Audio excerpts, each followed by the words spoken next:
Bom dia, meus queridos. Tudo bem com vocês?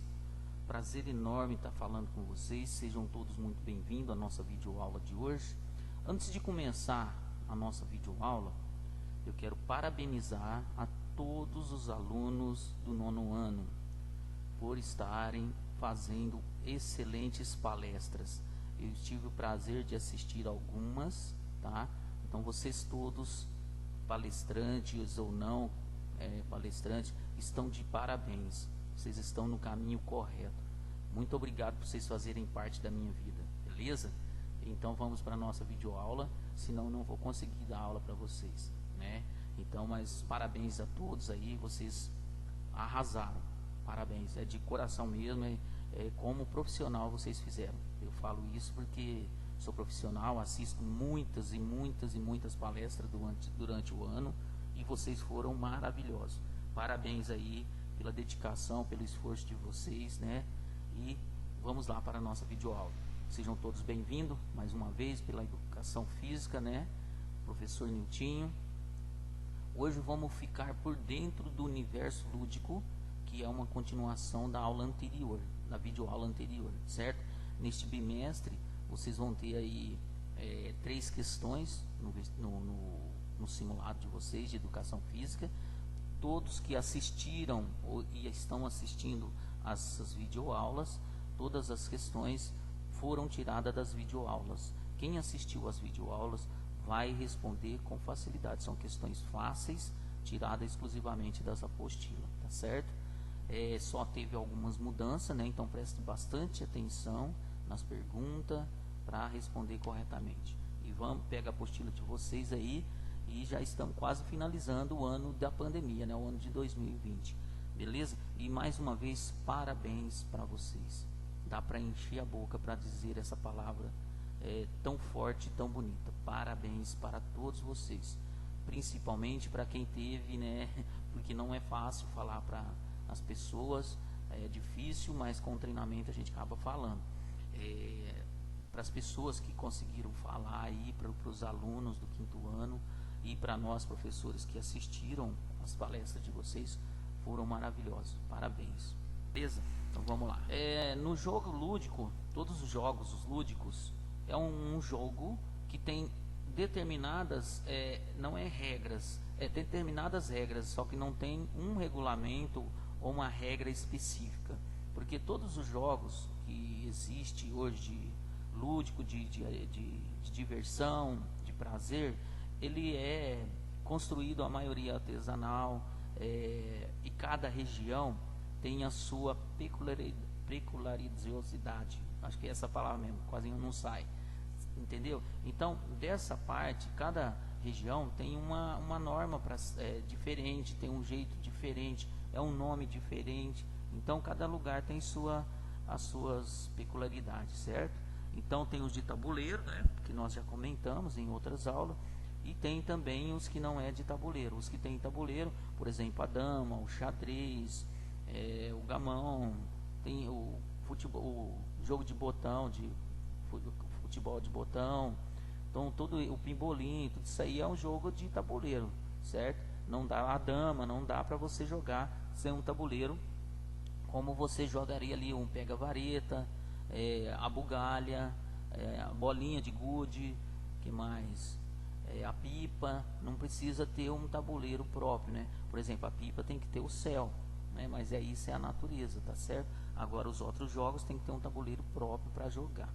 Por exemplo, como que você vai jogar um xadrez se você não tem o tabuleiro de xadrez e não tem as peças corretas do xadrez, né? A dama tem que ter suas pedras também e tem que ter o tabuleiro para você fazer o jogo de dama. No mínimo você tem que desenhar o trajeto da dama, o jogo da dama no chão, para você poder jogar. Sem isso não tem como jogar, tá certo? Aqui nós vamos falar um pouco dos dados, né? Dado, ele é um instrumento, um acessório que é usado em diversos jogos, né? Porque cada lado dele tem uma numeração, beleza? Então ele é um quadrado com várias numerações. Então ele tem 6 lados e cada lado tem um número, certo? Que você vai jogar, beleza? Tem diversos modelos de dado. Tem uns que tem umas bolinhas para simbolizar os números, outros tem uns buraquinhos pintados de outra cor diferente, outros tem, como se diz, outro é colorido, ele é feito de vidro, outro é feito de pedra, tem diversos tipos de dado aí, tá certo? Então vamos lá. Os dados são objetos utilizados há muito tempo pelos seres humanos e para as mais diversas finalidades, é o que eu comentei com vocês anteriormente, como adivinhações e apostas. Os primeiros dados de que temos registro eram confeccionados com ossos de animais, chifres, madeiras e diferentes tipos de pedras. Nos dias atuais, esses objetos são feitos com materiais como a resina e o plástico.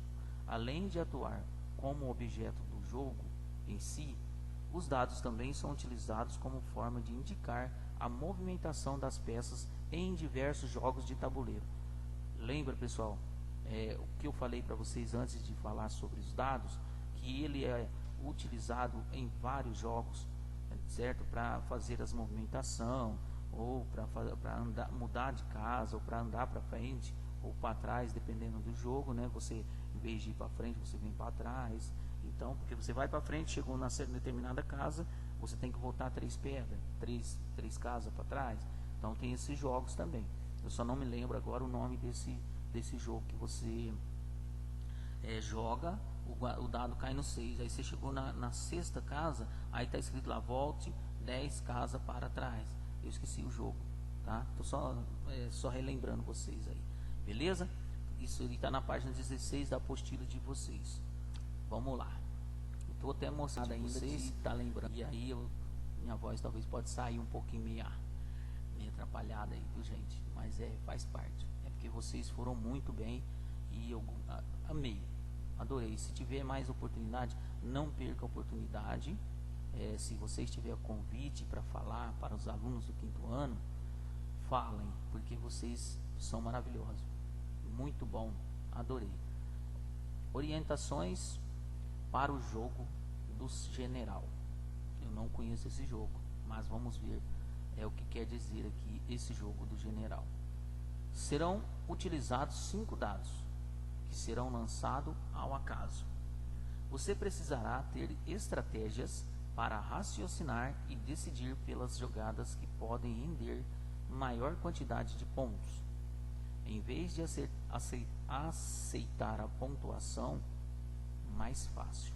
Então vamos lá. Você precisará ter estratégia para raciocinar e decidir pelas jogadas que podem render maior quantidade de pontos, em vez de aceitar a pontuação mais fácil. A cada rodada, os jogadores podem lançar os dados até 3 vezes, na intenção de chegar à melhor combinação possível. Lembre-se, trata-se de um jogo de sorte e de estratégia. Então, pessoal, aqui pelo que quer dizer aqui as orientações, serão utilizados, 5 dados, serão os objetos utilizados. O que precisa? Você raciocinar, pegar a primeira, você vai jogar 3 vezes. Dentro dessas 3 vezes, você vai analisar qual que foi a melhor jogada para você ter maior quantidade de pontos, certo? Ou também você pode aceitar a pontuação que está mais fácil, certo?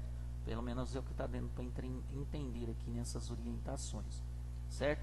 Eu nunca vi esse jogo, então está sendo estranho para mim, que eu nunca vi falar. General que eu já vi falar é só da polícia, do exército, né?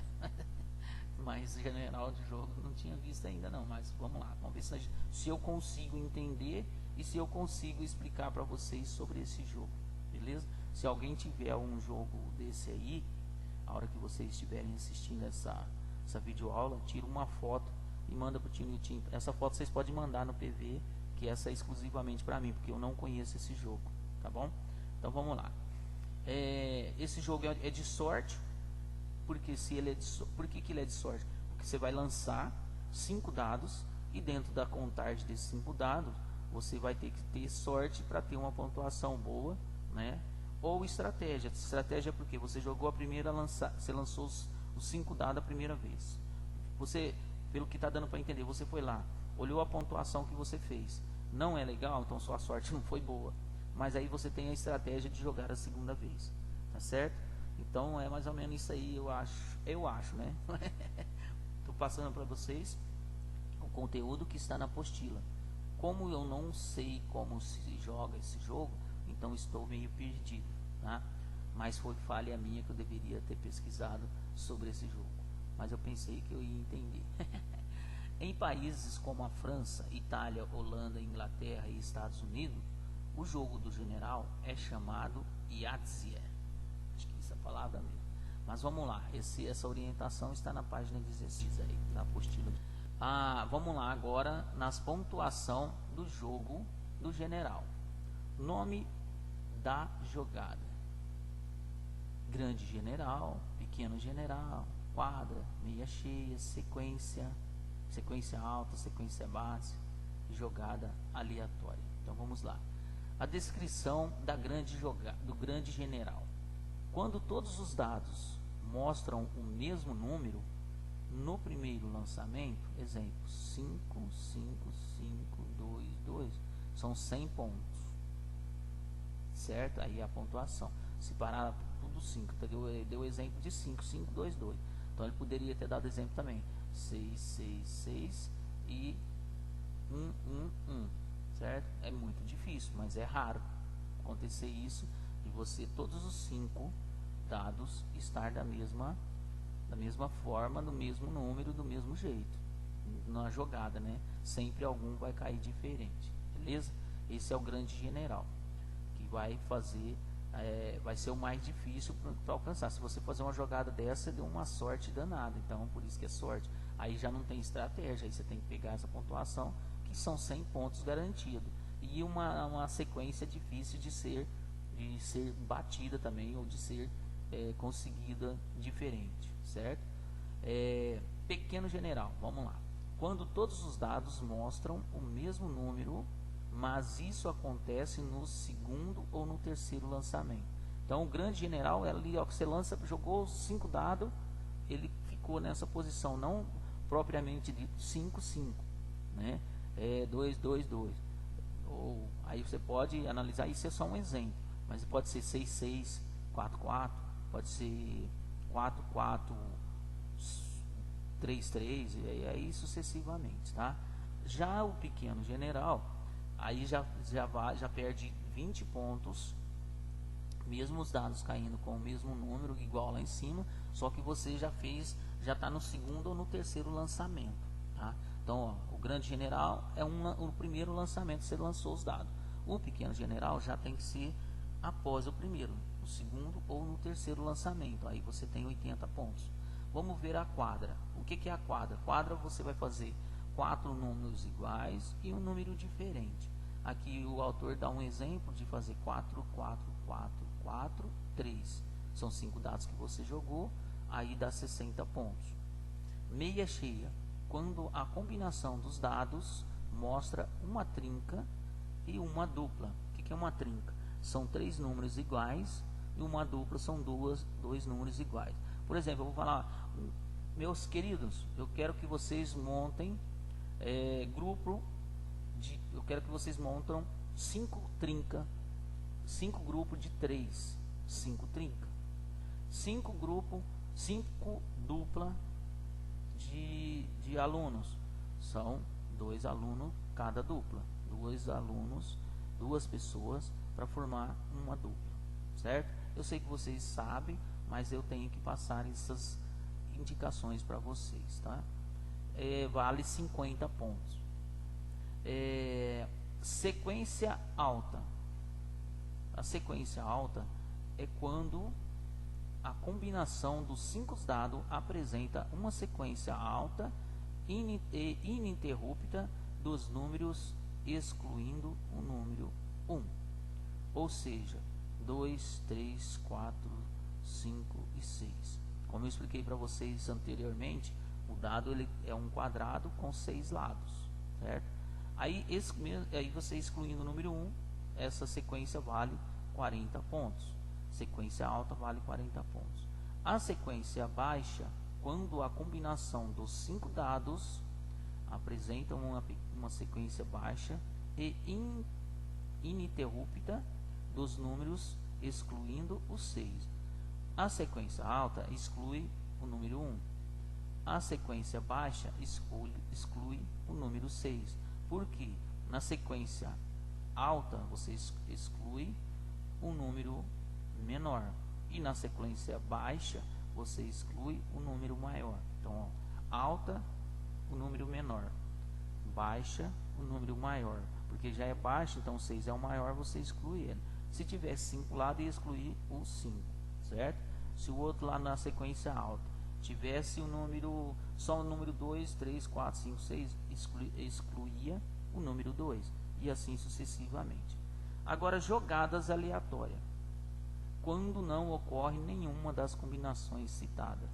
Se não ocorrer nenhuma dessas sequências, grande general, pequeno general, quadra, mão cheia, sequência alta e sequência baixa, aí chama-se jogadas aleatórias. É quando não ocorre nenhuma das combinações citadas acima. Soma-se os pontos dos dados. Exemplo: os números 1, 3, 4, 4, 5 somados resultam em 17 pontos. Se os números obtidos forem 4, 5, 5, 6, 6, o resultado é 26 pontos. E assim por diante, certo? Então essa jogada aleatória é o que mais acontece dentro desse jogo do general, certo? Então a sequência aqui não é fácil de decorar, mas você tem uma pontuação maior. Porque, por exemplo, aqui na pontuação obtida na sequência de 4, 5, 5, 6 e 6, deu 26 pontos. Sendo que a sequência baixa já dá, o que é a última sequência mais fácil, já daria 30 pontos. Entendeu? Então, acho que é isso mesmo. Como a gente não conhece o jogo, né? Mas eu acho que é isso aí. Eu entendi, né? Mais ou menos aí. Vamos lá. Um pouco do dominó. Agora, dominó é um jogo legal, mas ele é chato. Ele começa legal e vai perdendo a graça, né? Ele vai perdendo a graça com partir no decorrer das rodadas, e aí a gente vai desanimando e acaba não jogando mais. Nesse jogo, nesta foto que vocês estão vendo, que está à frente de vocês, aí eles já têm um tabuleiro para jogar o dominó, certo? No caso de a gente jogar o dominó, você pode jogar em qualquer lugar. Só que nessa foto eles têm aqui um tabuleiro para eles jogarem, certo? Mas nós podemos jogar o dominó em qualquer lugar, desde que tenha uma parte plana, né? Uma base plana, e que dê para a gente jogar esse jogo, certo? Então vamos lá. Dominó. Alguns historiadores dizem que o nome dominó teve origem na expressão latina domino gratias, que traduzida para a língua portuguesa significa graças a Deus. Diz-se que os religiosos usavam essa expressão a cada vez que faziam uma jogada. Graças a Deus. Existem várias versões para explicar a invenção do dominó. Alguns estudiosos dizem que o jogo foi criado na China antiga, por volta do ano 200 a.C. Outros historiadores apontam a hipótese de que o jogo teria surgido em diferentes partes do mundo naquela mesma época. O que sabemos é que no século XVIII foi a versão chinesa do jogo que chegou à Europa e passou a ser bastante praticada pela corte italiana. Mas as modificações, a versão chinesa do dominó tinha 21 peças, e na versão europeia foram inseridas mais 7 peças, totalizando 28 peças. Então, pessoal, é um jogo antigo, né, pré-histórico, que ainda está resistindo aí aos tempos, mesmo com as tecnologias chegando, as pessoas você vê ainda em algum lugar as pessoas jogando dominó, o jogo de dominó, certo? Então, o jogo de dominó, com o passar do tempo, eles começaram a fazer aqueles desenhos com dominó, e aí no final, depois de tudo montado, você ia na primeira peça, lá no início, derrubava uma peça, e aí a sequência saía derrubando todas as outras peças. É igual quando a gente fala fazer atividades passiva. O que é uma atividade passiva? Atividade passiva é quando você faz numa semana você vai e faz 2 dias, na outra semana você faz um dia, na outra semana, na terceira semana você não faz nenhum dia, aí você volta na outra semana de novo, daí um mês você vai fazer de novo. Então você está passivo. Ativo é quando você tem uma sequência no mínimo de 2 vezes por semana, toda semana, sagrado você fazer 2 vezes por semana, independente dos dias, exercício físico ou atividade física. Por que eu estou dizendo isso para vocês? Porque se você faz um dia sim, aí depois outra semana não, aí você é passivo. Se existe o efeito dominó que a gente fala, certo? Vai derrubando tudo e vai virando uma bola de neve, beleza? Então o ativo é aquele que faz toda semana, 2 vezes por semana, sagrado, e ele faz ininterruptamente. E quando você faz aleatoriamente, é passivo, tá certo? Outro termo passivo é quando você está treinado, você está condicionado, você está preparado, e eu vou fazer a caminhada com você, e eu não estou preparado. Aí você vai ter que ser participar do meu treino, porque eu não conseguiria, estou dando exemplos, participar do seu treino, porque você estava numa condição melhor do que a minha. Aí você vai ter que regredir para me acompanhar e para ter a minha companhia, porque se você for agir dentro daquilo que você está preparado, eu vou ficar para trás e não vou conseguir te acompanhar. Então é mais ou menos isso. Passivo é quando você participa de alguma coisa por algum tempo. Ativo é quando você participa ativamente desses exercícios, dessas atividades, de estudo, de igreja, de tudo. Então, quando você participa ativamente, é que você está inserido ali ativamente. Todos os dias as pessoas podem contar que você vai estar passando naquele setor ou naquele lugar, ou em lugares diferentes, mas você não muda. Todas as semanas você tem 2 ou 3 para fazer essas caminhadas aí, beleza? Sobre o dominó, aí depois veio da China, né? Aí teve esses aumentos lá no século XVIII, que o dominó chinês tinha 21 peças, aí a Europa introduziu mais 7 peças, totalizando 28 peças, né? Que dá para jogar 4 pessoas com 7 peças cada um, certo? Que é o que existe até hoje no mercado aí de dominó, 28 peças dividido por 4 pessoas, vai dar um jogo legal aí, 7 pessoas, 7 pedras para cada jogador, beleza? Totalizando 4 jogadores. Página 18 da apostila de vocês aí. Então vamos lá. Muito obrigado, estamos chegando ao fim de mais uma videoaula. Obrigado a todos vocês. Esses jogos são muito interativos, são muitos desafiadores, são jogos que todo ser humano pode participar, pode jogar, toda criança. É um jogo bem divertido e bem prazeroso. Espero que vocês tenham gostado, né? E quero que vocês tenham um excelente dia, uma excelente semana. Estamos juntos e mais uma vez parabéns para todos os palestrantes do 9º ano. Foi excelente, maravilhoso, tá? Eu consegui assistir algumas, queria ter assistido todas, mas foi muito bom, beleza? Abraço a todos, fiquem com Deus e tamo junto.